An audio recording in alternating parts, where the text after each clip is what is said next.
ये पंडित लोग आपको जितना कितना ही धोखा दें, इनके चक्कर में मत आना कि पैसा देने से घटता नहीं है, बढ़ता है। गिरना, मेरी बात मानो तो, कि तिजोरी में 1 करोड़ रुपया रखे हो और 1 लाख निकाल के देना तो 99 लाख रहेंगे। और यदि 101 हो जाए देने के तो उन पंडितों की मानना तुम, क्योंकि उन्हें तुमसे चाहिए है, इसलिए वे तुमको ऐसे झूठा धोखा देंगे। क्या समझिए, ये बात है, सत्य नहीं बताएंगे। जिसको किसी से कुछ चाह है वो उसका गुरु नहीं हो सकता, वो उसका दास हो सकता है। वो मक्खन लगाएगा कैलाश जी, जितना भी संभव होगा, जितना तुम्हारी अंटी ढीली हो उतना अच्छा है? वो आपको सत्य बात नहीं बताएगा। 1 लाख 2 लाख कम ही होंगे, फिर वो बताएगा, फिर तुम्हें पुण्य बंधेगा और फिर वो उगले में आएगा, फिर वो अगले भव में मिलेगा, क्योंकि तुम अगले भव में ना तुम रहोगे ना वो रहेगा। क्यों? अभी मैं आपको गारंटी दूंगा तुम अगली उम्र में स्वर्ग में जाओगे और नहीं जाओ तो मेरे पास आना। अब तुम जहां जाओगे वहां से आने के रहे तो तब तक मैं रहूंगा कि नहीं रहूंगा, गारंटी देने वाला। क्यों? मैं तो आपको तत्काल बता रहा हूं, ये नहीं कहता हूं आपको पुण्य नहीं बंधेगा। यदि आपने पवित्र भाव से दिया तो पुण्य बंधेगा, ये बात भी पक्की गारंटी है। और वो अपने उदय के अनुसार जब उदय में आएगा तो लौकिक अनुकूलता मिलेगी, कोई पैसे ही मिलेगा ऐसी कोई गारंटी नहीं है। और पैसा मिलना कोई बड़ी बात नहीं है। पैसे का नाम क्या है अपने शास्त्र में, शास्त्रीय भाषा में सुरेश जी?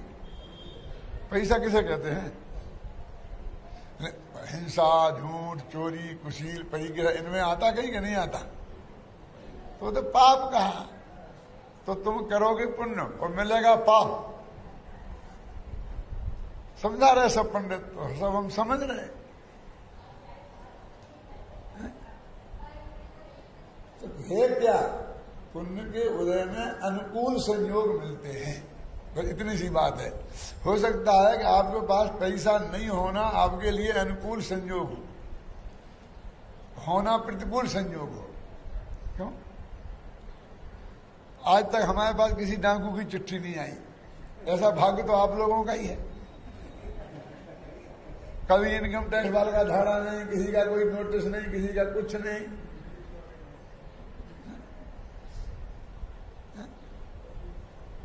एक दफे ऐसा हुआ था कि एक हमारा शिविर होने वाला था हस्तिनापुर में, और झगड़ा खड़ा कर दिया लोगों ने। तो उन्हीं का पास में एक गांव है मबाना दादा, तो मबाना में हमारा शिविर ट्रांसफर हो गया। शिवान ट्रांसफर हो गया तो वहां अध्यक्ष और मंत्री भाग्य से उस क्षेत्र के अपने साथ ही थे। तो वो लोग वहां से एक प्रतिमा जी को गाजे बाजे के साथ लाए। एक स्कूल में हमारा शिविर था, उसमें विराजमान करी।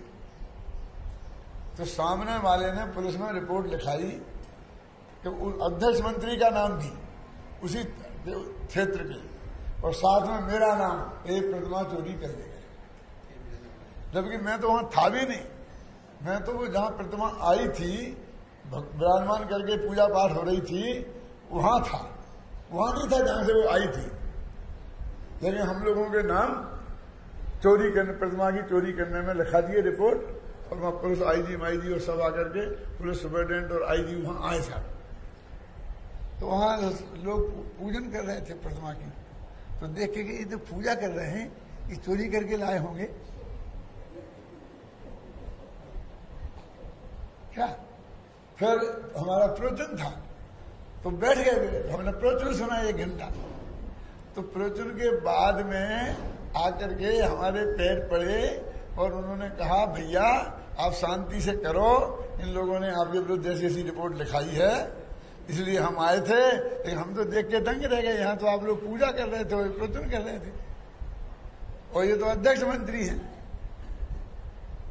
फिर वो केस तो हो ही गया था, तो वो केस चला था। तो जो वकील ने वहां किया था, वो वकील ने कहा कि आप चिंता मत करो, आपको मैं अदालत तक नहीं जाने दूंगा। और फिर मुझे उन्हें अदालत तक नहीं जाने दिया, उन्हीं ने वहां निपट लिया, और कब क्या खत्म हो गया मुझे आज तक पता नहीं है। क्या तो हमें तो ऐसा ही मौका नहीं आता है। क्यों? यदि आ भी जाए, नाम हमारा कोई लिखा भी दे, तो वो हमें आगे देखता है, मिलता है, बात करता है, तो वो कुछ पूछता ही नहीं है। क्यों? तो इसलिए ये अनुकूल संयोग मत समझना ऐसे।